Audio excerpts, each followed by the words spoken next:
안녕하세요. 방금 소개받은 김윤지 사모입니다.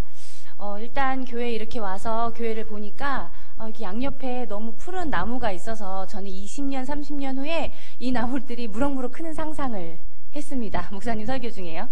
그리고 담임 목사님 뵙고 인사를 드리면서 제가 서울여자대학교를 나왔는데요. 동대학에서 대학원까지 졸업을 하면서 스승 교수님이 장경철 교수님이라고 백발이세요. 근데 정말 오랜만에 우리 스승 교수님 이후에 이렇게 아름다운 백발을 만나 뵐 수 있어서 정말 가슴이 두근거렸습니다. 네, PPT 화면을, 예. 저는 아이 둘을 키우고 있습니다. 저를 처음 보시고 권사님들이 나이가 너무 어리신 거 아니에요? 라고 말씀해 주셨는데요. 먹을 만큼 먹었습니다. 열정 가득한 엄마와 함께 자라나고 있는 이 두 아이들은요. 큰아이는 6살이고요. 둘째는 4살입니다. 큰아이는 엄마를 닮아서 에너지가 넘치고 감정 표현이 솔직하지만 서투릅니다. 그런데 솔직하죠. 그리고 우리 둘째는 아빠를 닮아서 속이 깊지만 낯선 사람에게 감정 표현을 하지 않고 아직 다가서지 않아요. 그렇지만 아주 여자의 둘째답게 당차고 똑부러집니다. 지금은 성별도 성향도 다른 두 아이를 양육하고 있지만 젊었을 때는 이런 삶이 저에게 찾아오리라 정말 한 번도 생각해보지 못했습니다. 주보에서 소개돼서 아시는 것처럼 저는 청년 시절에 월드비전 세계시민교육 강사를 자원하여 교육을 받고 중학생과 청소년들에게 교육을 할 만큼 굉장히 열정이 넘치는 젊은이였습니다. 대학을 졸업하고 동대학원에서는 인성교육과 관련된 프로그램을 진행을 했고요. 유학의 꿈을 꾸기도 했습니다. 그러다가 하나님의 인도하심으로 지금의 남편을 만나서 사모로서의 삶이 시작되게 되었습니다. 감사히도 하나님께서 이전보다 더 제 삶에 깊이 관여해 주시고 또 제 삶에 함께해 주심을 느끼고 있으니까 결혼 참 잘한 거겠죠? 오늘 제가 이런 어려운 자리에 하나님이 과연 어떤 이야기를 나누길 원하실까 하고 깊이 기도했습니다. 처음 강의를 의뢰해 주신 목사님께 다른 강사를 추천드리면서 이 자리를 고사하기도 했는데요. 당회의 결정이 떨어졌다는 소식을 듣고 순종하는 마음으로 원고를 쓰기 시작했습니다. 제게는 새로운 것이 없습니다. 모두 익히 보셨고 들으셨고 읽으셨을 법한 이야기들입니다. 그러나 제게 먼저 익히고 배우게 하신 것들 중에 성도님들께 흘러들어 선한 영향력을 협력하여 선하게 이루실 것이 있을 줄 믿고 준비해서 왔으니 기도하는 마음으로 함께 들어주셨으면 감사하겠습니다. 제가 큰아이가 뱃속에 한 6개월쯤 됐을 무렵이었어요. 그때쯤에 저는 그 신랑이 일하고 있는 부목사로 사역하고 있는 교회의 어린이집에서 종일반 교사로 어린이집 교사로 일을 하고 있었습니다. 여느 날과 다름없이 오전에 출근 준비를 막 돕고 하면서 뉴스 속보가 들렸어요. 아이들이 수학여행을 가던 배가 모두 침몰했다는 소식이었습니다.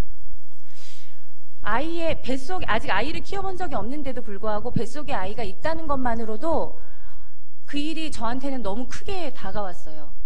그래서 여느 날과 다르지 않은 아침이었는데 갑자기 기도가 터져 나오고 굉장히 무거운 오전을 보냈는데 금세 소식이 들렸죠. 모두 구조됐다고. 그래서 저는 막 이렇게 다행이다, 참 감사하다라고 생각을 하며 출근을 했습니다. 오후 출근을 했는데 또 다른 소식이 들리기 시작했죠. 아이들이 모두, 그러니까 거의 모두 빠져나오지 못했다는 소식이었습니다. 그날 저녁부터 저는 한동안 내내 뉴스를 보면서 울었던 기억이 납니다. 제가 그 시기에 논문을 쓰고 있었는데요. 제가 그날 이후로 논문의 주제가 달라지게 됐습니다. 그 전까지는 기독교 인성교육을 바탕으로 한 어린이 교육이 주제였는데 그 이후로 정의와 평화를 지향하는 어린이 인성교육에 대해 쓰게 됐습니다. 왜 제가 그날 이후로 정의와 평화를 아이들에게 가르쳐야 된다고 생각했을까요?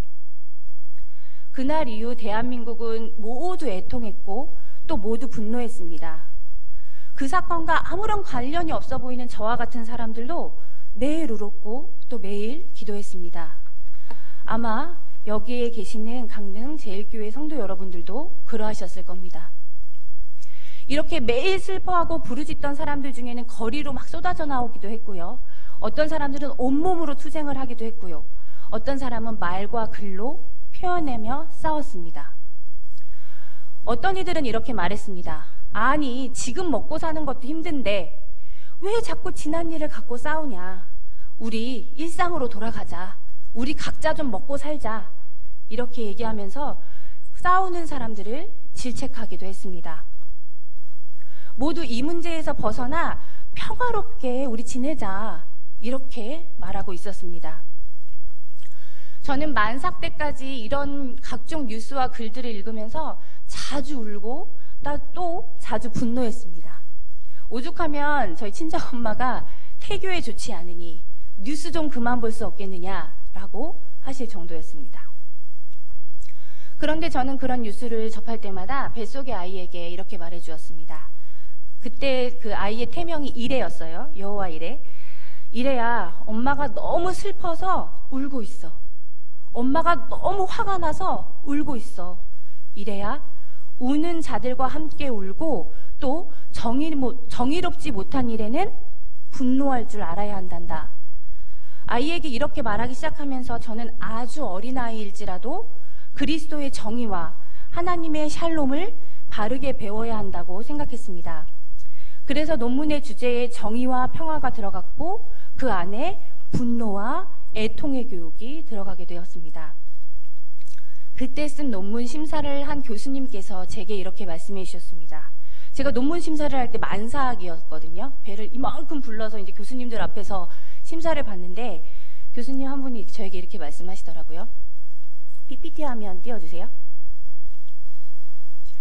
김윤지 선생님의 아이가 태어나면 꼭 이런 교육이 가능했으면 좋겠습니다. 그런데 부모가 되면 조금 어려워질지도 모르겠습니다. 그때는 논문을 통과했다는 기쁨이 너무 커서 이 말이 무슨 의미인지 전혀 깨닫지 못했습니다. 그런데 이제 두 아이의 엄마가 되고 아이들이 어린이집, 유치원에 다니고 친구들과 어울려 놀기 시작하면서 저는 이 말이 무슨 의미인지 알아가고 있는 중입니다. 부모가 되고 나니 아이를 위해서도 막 뭐든지 다 해주고 싶더라고요. 그죠, 권사님? 막 내 아이를 위해서는 막 어떠한 방해물도 막 달려가서 다 치워주고 싶고요. 심지어는 아이가 내면으로 심적으로 겪어야 할 어떤 문제들도 슬픈 건 없었으면 좋겠어요. 우리 아이에게는 화나는 일도 없었으면 좋겠고 우리 아이에게는 막 슬퍼서 우는 일도 없었으면 좋겠어요. 모두 내 아이를 사랑했으면 좋겠고 모두 내 아이의 가는 길에 도움이 되는 사람들이었으면 좋겠다고 생각이 들더라고요. 그러다 보니 아이가 스스로 견디고 이겨내서 단단해져야 할 마음의 근육이 자꾸 약해지는 것이 보이기 시작했습니다. 저는 아이니까 아무것도 모르니까 괜찮아 이런 생각을 가지고 있었거든요. 근데 이런 괜찮아라는 생각들로 아이에게 바르게 가르쳐야 할 것들도 지나가 버리고 있는 것을 발견하게 됐습니다. 뿐만 아니라 이 괜찮아라는 말이 단순히 아이에게만 적용된 게 아니라 제 인생, 제 삶에서도 적용되고 있다는 것을 발견하게 되었습니다. 저는 저 스스로에게도 괜찮아라면서 제 행위를 하나님 앞에서 바로 보지 못하고 토닥이며 서 있었습니다. 하나님 안에서 바로 선 정의가 아니라 그런 샬롬의 평화가 아니라 혼란과 혼돈을 막 급하게 덮어내요. 막 괜찮은 거야. 치열하게 싸우지 마. 괜찮아. 그러면서 스스로 피해가고 있던 저를 발견할 수 있었습니다. 토닥토닥. 이 말은 사실 위로가 필요한 우리 시대에 정말 좋은 말입니다. 괜찮아, 수고했어, 충분해, 잘했어 라는 의미를 담고 있죠. 그런데 이 말의 사용 범위가 넓어지면서 마음을 위로하는 말이 아니라 행위를 덮어주는 말이 되고 있다는 것을 혹시 눈치채셨을까요? 괜찮아 토닥토닥. 정말 모두 괜찮은 걸까요? 저는 성도님들과 함께 몇 가지 테스트를 해보려고 합니다. 지금부터 나오는 이야기들을 한 줄씩 한 줄씩 같이 읽어볼 건데요. 제가 1번 하면 첫 번째 줄 읽어주시고요. 2번 하면 그 다음 줄을 읽어주시면 됩니다. 자, 1번, 2번, 3번, 4번, 5번, 6번, 7번, 8번, 아이고, 안 나와요.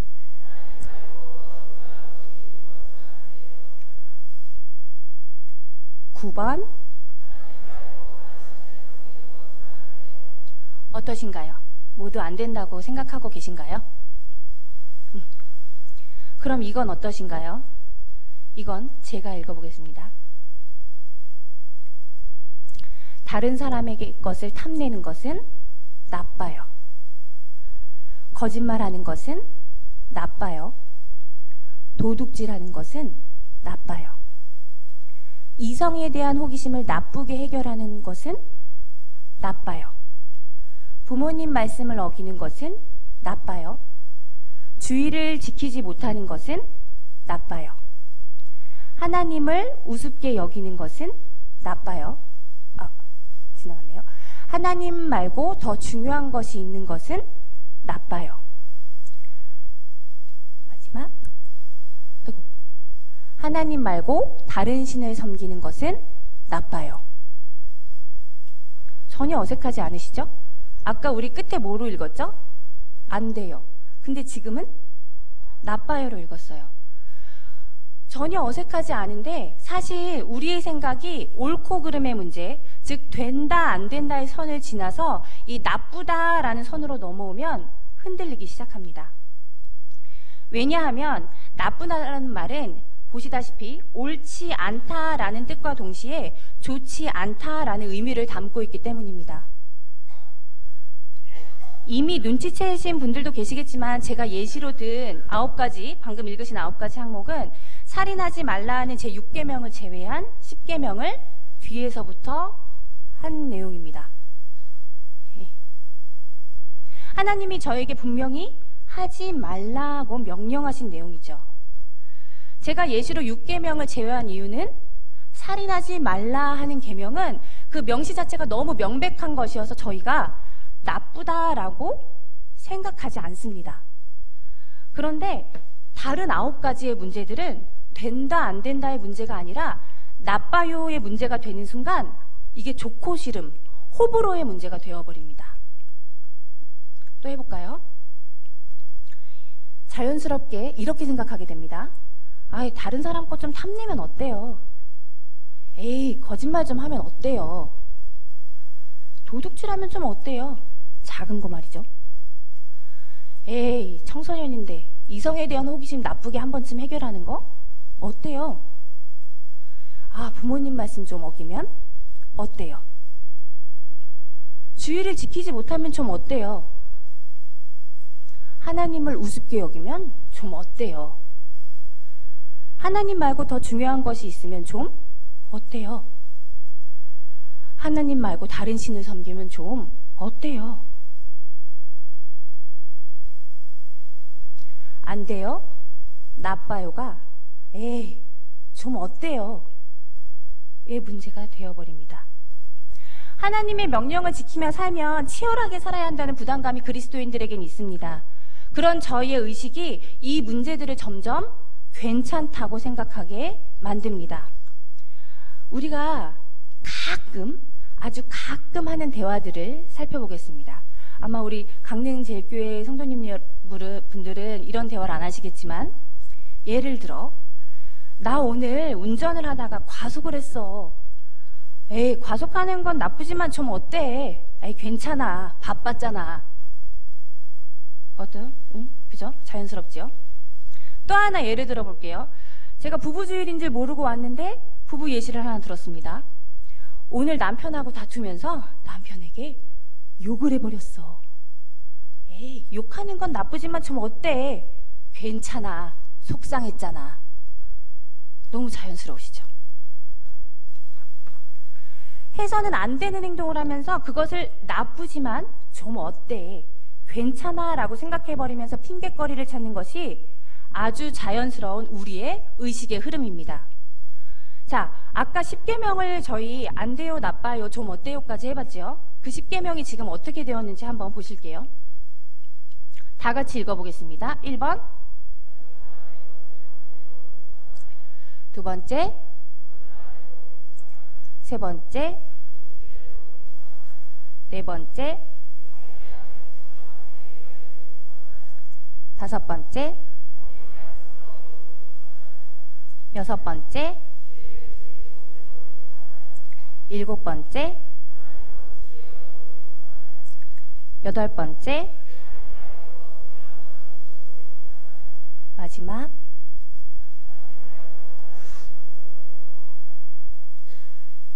안 돼요? 나빠요? 좀 어때요? 아, 괜찮아요. 너무 자연스럽게 해도 되는 문제가 되어버립니다. 괜찮아, 토닥토닥. 우리는 이제 여기서 행위의 토닥토닥이 아닌 감정을 위로하는 토닥토닥을 해야 한다는 것을 깨닫게 됩니다. 사람들은 이 토닥토닥이라는 위로와 격려의 말을 모든 것이 가한 줄 알고 착각하게 만듭니다.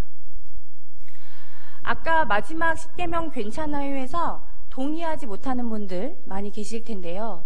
아이들은 어떻게 생각하는지 한번 보실게요.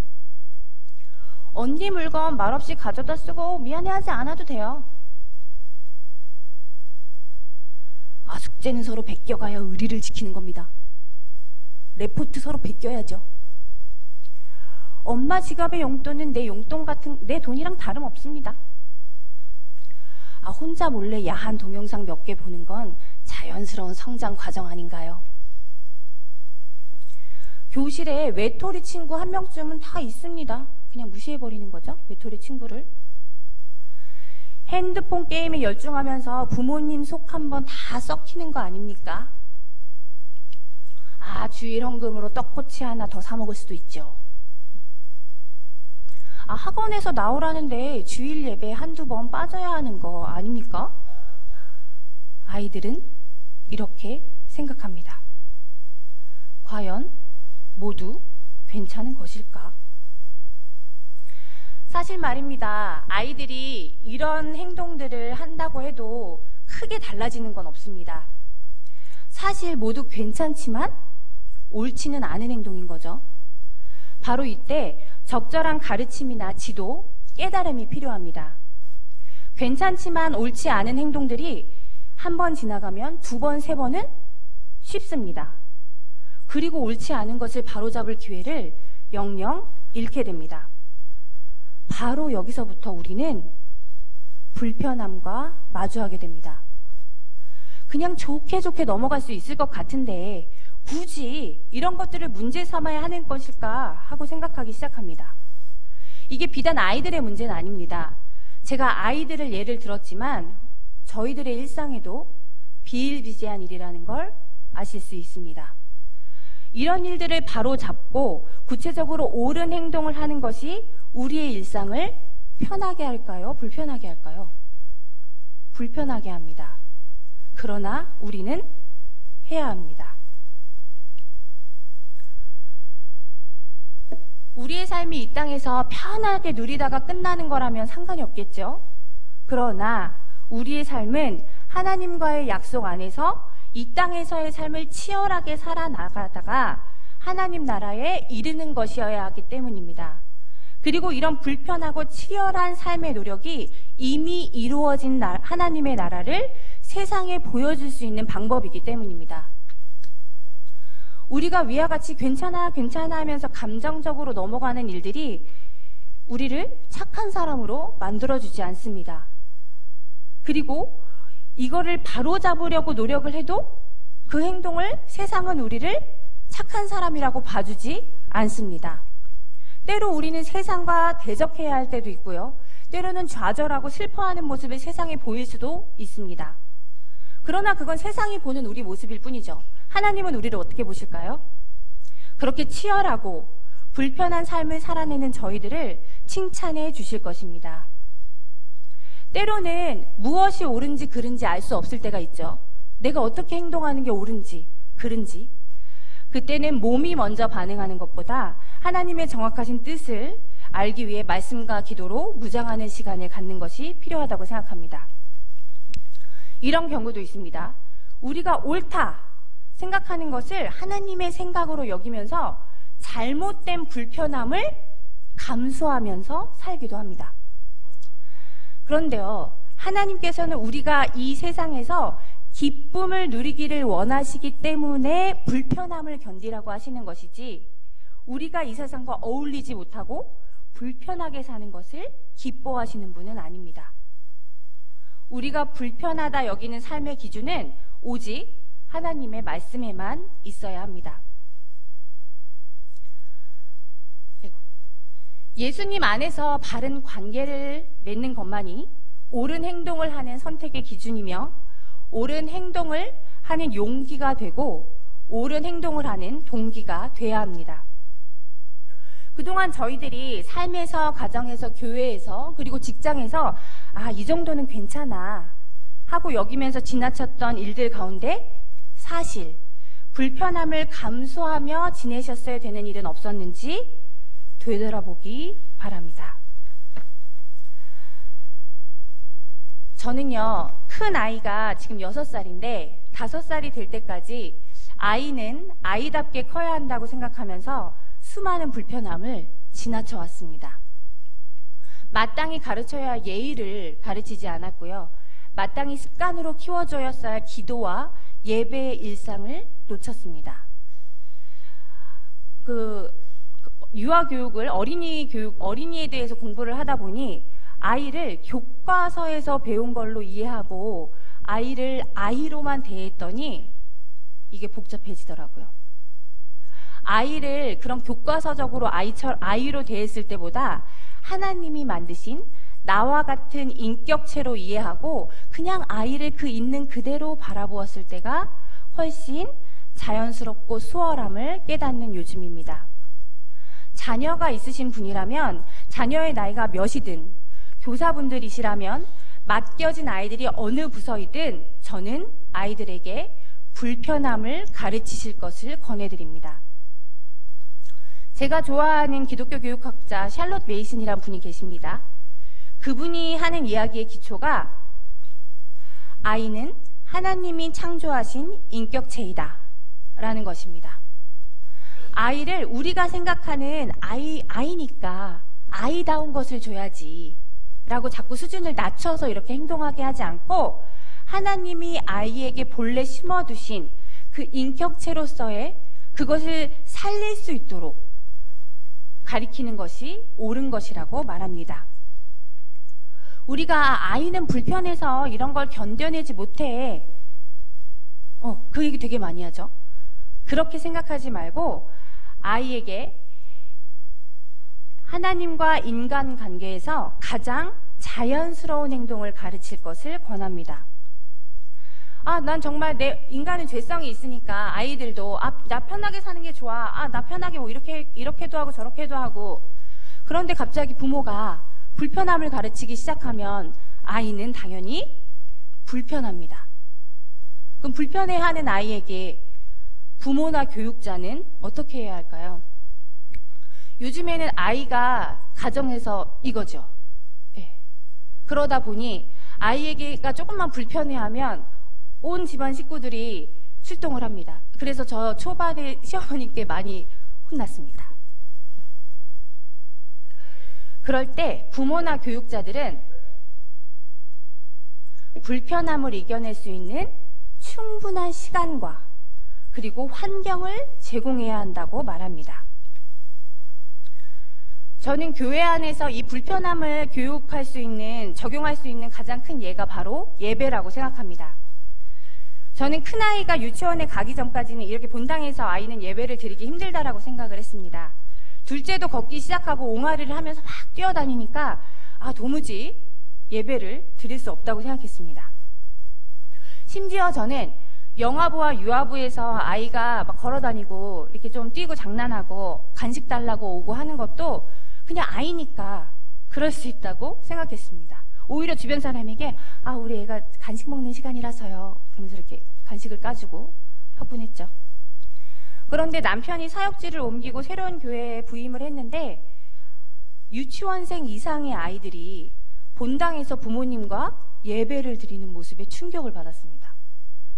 모든 아이들이 그렇진 않았지만 꽤 많은 아이들, 적게는 5, 6살 아이들도 부모님 옆에서 얌전히 예배를 드리고 있는 모습을 보았던 겁니다. 부모는 아이에게 잠옷실에서 간식을 쥐어주며 너무 시끄럽지만 않게 놀라고 당부만 해도 사실 괜찮습니다. 저도 그렇게 했죠. 그러나 그것이 자연스러운 것은 아닙니다. 하나님과 인간과의 관계에서 가장 자연스러운 모습이 뭘까요? 예배입니다. 저는 그때부터 아이에게 예배에 대해 알려주기 시작했습니다. 예배 시간에 해야 할 행동과 하지 말아야 할 행동에 대해 계속해서 이야기해주기 시작했습니다. 그렇게 하는 것이 사실 너무 불편했고요. 또 불필요해 보이기까지 했습니다. 그러나 저는 큰아이가 6세가 되면서부터 가능하면 오후 예배 시간에 아이와 본당에서 예배를 드리려고 노력합니다. 오후 예배가 뛰어놀고 간식을 먹는 시간이 아니라 하나님 말씀을 듣는 시간이라는 걸 알려주려고 노력하고 있습니다. 처음에는 진짜 힘들어했습니다. 너무 눈치도 많이 보였고요. 어른들 눈치도 너무 많이 보였습니다. 애가 낑낑거리면 이쪽에서 저쪽에서 시선이 막 느껴지는 것 같아서 너무 힘들었어요. 그런데 요즘에는 저희 아들이 어떻게 할까요? 잘하고 있을까요? 아닙니다. 잠이 들어버립니다. 근데 저는 그것이 발전이라고 생각합니다. 적어도 이 아이가 예배 시간은 하나님 말씀의 중심이고 하나님 말씀을 들어야 하는 시간이니까 난 조용히 해야 한다는 걸 알고 그 예배 시간에 자리에 앉아 있는 것만으로도 저는 굉장히 큰 발전이라고 생각합니다. 아이가 오전 내내 유아부, 유치부에서 뛰고 놀다가 점심을 먹고 나서 나른한 시간이기 때문에 심지어 어른들도 주무시기도 하는데 아이가 자는 것을 막지는 못했습니다. 그저 자는 중에라도 하나님께서 그에게 전할 말씀을 전해주시리라 기도하면서 옆에 앉아 있습니다. 아이가 친구들을 만나면 다시 잠옷실에 들어가고 싶어 합니다. 그리고 제가 잠옷실에서 예배 때 다른 일을 해야 하면 어쩔 수 없이 제 아이는 다시 잠옷실에 들어갑니다. 그때는 다시 또 아이는 친구들과 함께 놀죠. 그럼에도 불구하고 저는 계속해서 노력해 볼 생각입니다. 지금 제가 드리는 말씀이 육아가 힘에 부치는 부모님들께 상처가 되지 않기를 바랍니다. 저는 모든 부모님들께 그렇게 예배 시간에 해야 한다고 말씀드리지 못합니다. 이것은 아이의 성향에 따라서도 다르고요. 그 다음에 아이가 몇 명이냐에 따라서도 다르고요. 또 부모님의 체력에 따라서도 다릅니다. 그저 모든 순간에 아이를 불편함을 견딜 수 있는 인격체로 바라봐 주시기를 부탁드리는 겁니다. 불편함을 견뎌야 할 때는 꾸준하게 그것을 가르쳐 주시기를 부탁드리는 겁니다. 식사 기도를 하지 못할 정도로 배고픈 아이에게 식사 기도를 가르치는 것. 친구의 장난감을 너무 갖고 싶은 아이에게 남의 것을 탐해서는 안 된다고 가르치는 것. 용돈이 부족하다고 투정하는 아이에게 헌금의 중요성을 가르치는 것. 이것들이 불편하지만 저희들이 꾸준하게 교육해야 하는 것들입니다. 자, 이제 옆 사람을 바라보시면서 이렇게 얘기해 주실까요? 괜찮아. 괜찮아. 이렇게 말씀하시면서 토닥토닥 해주세요. 괜찮아. 무엇을 위해서 토닥토닥 해주셨나요? 저는 이 시간 이후에 강의를 들으신 성도님들의 삶이 이전과는 다르게 불편한 일이 많아지시기를 바랍니다. 그리고 그것으로 인하여 더욱 치열해지시기를 바랍니다. 그리고 난 뒤에 또 성도들끼리 서로 인사해 주세요. 괜찮아. 수고했어. 토닥토닥. 세상과 다른 기준으로 살아가는 그리스도인으로 살아가는 불편함을 우리 자녀들에게도 동일하게 경험하며 살 수 있도록 기회를 주시기를 부탁드립니다. 치열하게 불편함과 싸워서 승리한 후에 얻는 샬롬, 그 샬롬을 우리 자녀들도 만끽할 수 있도록 기회를 주시기를 부탁드립니다. 그리고 또 내 자녀에게, 우리 신랑에게, 또 청년에게, 어르신에게 등을 토닥이면서 인사해 주세요. 괜찮아. 잘했어. 충분해. 토닥토닥. 기도하겠습니다. 사랑이 많으신 하나님 아버지, 감사합니다. 저희들이 그리스도인으로 살기 때문에 겪는 이 불편함을 우리의 인생에 받아들이기를 원합니다. 그리고 치열하게 싸워서 얻는 이 샬롬을 세상에 전하기를 원합니다. 그리고 우리의 자녀들이, 우리가 함께하는 사람들이 이 불편함을 모른 채 하고 지나가지 않도록 저희들이 교육하기를 원합니다. 그리고 아이들이 치열하게 싸워서 샬롬을 만끽할 수 있도록 저희들이 기회를 주기를 원합니다. 사랑하는 목사님과 사랑하는 성도님들 모두가 이 강릉제일교회 안에서 이 세상에 빛이 되고 소금이 되고 교회 사랑과 하나님 사랑과 이웃 사랑을 해내는 그런 교회가 될 수 있도록 주님께서 축복해 주시고 하나님께서 그 길을 환히 인도해 주시고 열어주실 것을 믿습니다. 항상 살아계신 우리 주 예수 그리스도 이름으로 기도드렸습니다. 아멘.